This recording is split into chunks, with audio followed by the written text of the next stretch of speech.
Marketing एक ऐसा शब्द है जिसके बारे में हम अक्सर कई तरह की बातें सुनते हैं, लेकिन बहुत से लोग इसका सही मतलब नहीं जानते हैं। जब भी मैं हमारे प्रणब डिजिटल गुरुकुल समुदाय के नए जुड़े छात्रों से इसका मतलब पूछता हूं, तो मुझे कई तरह के जवाब सुनने को मिलते हैं। कोई इसे बेचना कहता है, कोई कहता है कि मार्केटिंग का मतलब विज्ञापन है, कोई इसे ग्राहक बनाने से जोड़ता है और कोई सोचता है कि मार्केटिंग का मतलब बस प्रचार करना है। इस तरह की कई और परिभाषाएं लोगों से सुनी जा सकती हैं। हालांकि बेचना, विज्ञापन, प्रचार, ग्राहक आधार बनाना मार्केटिंग के महत्वपूर्ण घटक हैं। लेकिन सिर्फ ये कहना सही नहीं होगा कि मार्केटिंग का मतलब बेचना या विज्ञापन देना या प्रचार करना या ग्राहक बनाना है। ऐसे में मार्केटिंग का वास्तविक मतलब जानना बहुत जरूरी है, जो आपको डिजिटल ट्रांसफॉर्मेशन के अगले चरण तक पहुंचने और अपना डिजिटल इकोसिस्टम बनाने में मदद करे। HubSpot के अनुसार मार्केटिंग उन क्रियाओं के समूह को कहा जाता है जिनकी मदद से कोई कंपनी अपने लक्षित दर्शकों को अपने उत्पादों और सेवाओं की ओर आकर्षित करती है। इन क्रियाओं के समूह की मदद से किसी भी उत्पाद को सही समय और सही जगह पर सही ग्राहक को दिखाया जाता है।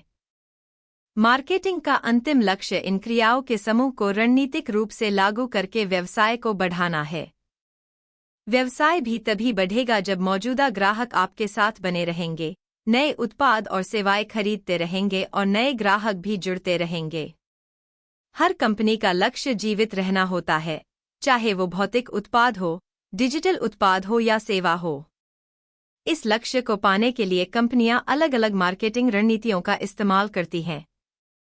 इन रणनीतियों में मुख्य रूप से शामिल हैं वेबसाइट बनाना, कंटेंट प्लानिंग और मार्केटिंग करना, ईमेल मार्केटिंग करना, सोशल मीडिया का इस्तेमाल करना, search engine optimisation, paid ad campaign चलाना, इन्फ्लुएंसर मार्केटिंग की मदद लेना और दूसरे डिजिटल प्लेटफॉर्म का इस्तेमाल करना। हम इन सभी रणनीतियों को जैविक और अकार्बनिक विपणन गतिविधियों में भी विभाजित कर सकते हैं, जहां जैविक, ऑर्गेनिक का अर्थ है अधिक समय का निवेश करके बिना पैसा खर्च किए अपने संभावित ग्राहकों तक पहुंचना, और अकार्बनिक, इनऑर्गेनिक का अर्थ है पैसा निवेश करके अपने ग्राहकों तक जल्दी पहुंचना। उदाहरण के लिए, एक वेबसाइट बनाना, उसे गूगल, बिंग जैसे सर्च इंजन के लिए ऑप्टिमाइज करना, कंटेंट मार्केटिंग करना, सोशल मीडिया या प्लेटफॉर्म के लिए कंटेंट बनाना, ये सभी ऑर्गेनिक मार्केटिंग रणनीति के अंतर्गत आते हैं, जहां मुख्य ध्यान मूल्यवान कंटेंट निर्माण और उसके वितरण पर होता है।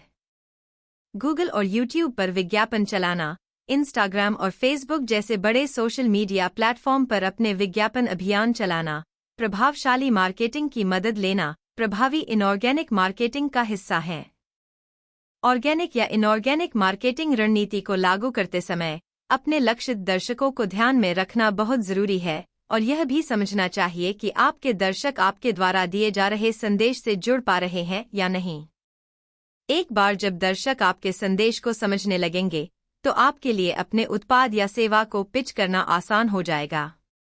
लेकिन अक्सर देखा जाता है कि इन मार्केटिंग तकनीकों को जानने के बावजूद लोग कुछ क्षेत्रों को अनदेखा कर देते हैं, जिसके कारण उन्हें वांछित परिणाम नहीं मिल पाते हैं।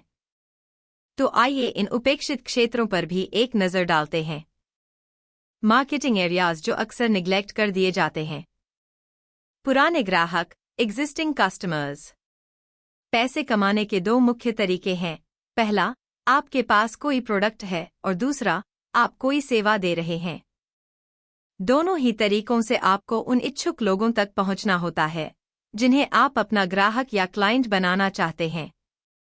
लेकिन अक्सर देखा जाता है कि ज्यादातर नए संगठन सिर्फ नए ग्राहक बनाने पर ही ध्यान केंद्रित करते हैं।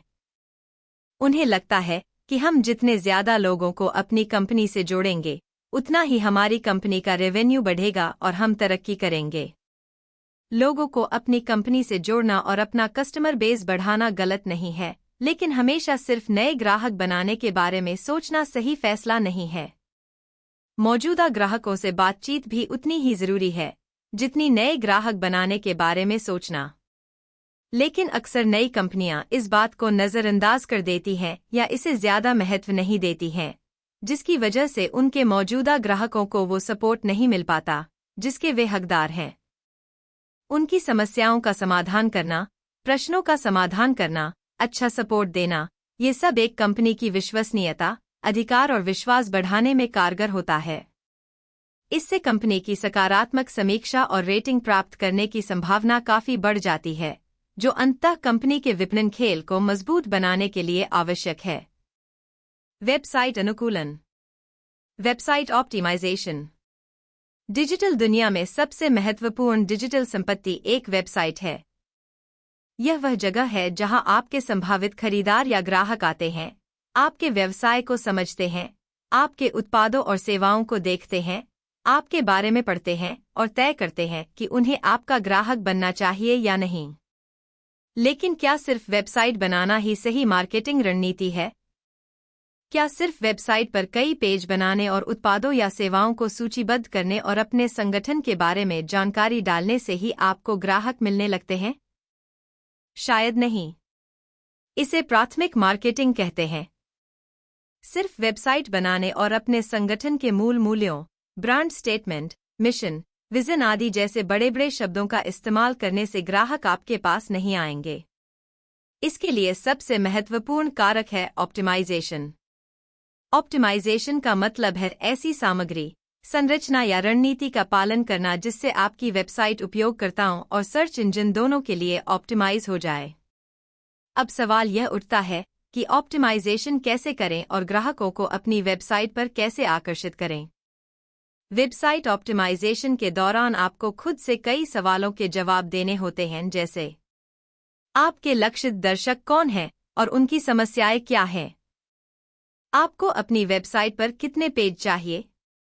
उपयोगकर्ता नेविगेशन को आसान बनाने के लिए आप किस तरह का फ्रेमवर्क और स्ट्रक्चर इस्तेमाल करना चाहते हैं?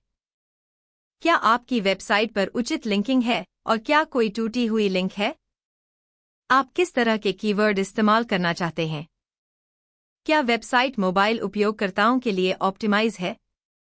ऐसे कई सवालों के जवाब पाकर आप अपनी वेबसाइट को काफी हद तक ऑप्टिमाइज कर सकते हैं। एक ऑप्टिमाइज की गई वेबसाइट उपयोगकर्ता के अनुभव को बेहतर बनाती है और उन्हें वह सारी जानकारी मिलती है जिसके लिए वे आपकी वेबसाइट पर आए थे। यह एक बहुत बड़ा कारक है जो उन विजिटर को ग्राहकों में बदलने की शक्ति रखता है। इसी तरह सर्च इंजन के लिए ऑप्टिमाइज करने से वेबसाइट की रैंकिंग पर सकारात्मक प्रभाव पड़ता है और आप सर्च इंजन के पहले पेज पर दिखाई देने लगते हैं। जब भी कोई व्यक्ति आपके व्यवसाय, उत्पादों और सेवाओं से संबंधित कुछ खोजता है और सबसे पहले आपकी वेबसाइट देखता है, तो वह आपकी वेबसाइट पर क्लिक करता है और आपको ट्रैफिक मिलता है जो आपके उत्पादों और सेवाओं में रुचि रखता है।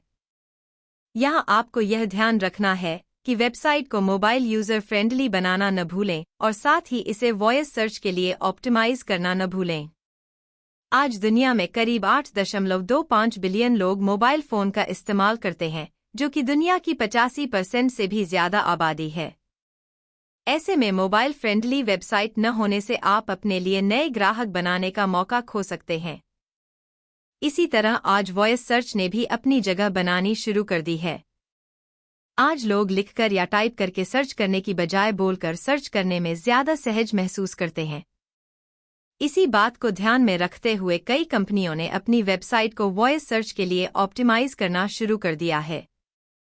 लेकिन कई पुरानी कंपनियां अभी भी इस ट्रेंड को अपनाने में थोड़ी पीछे हैं।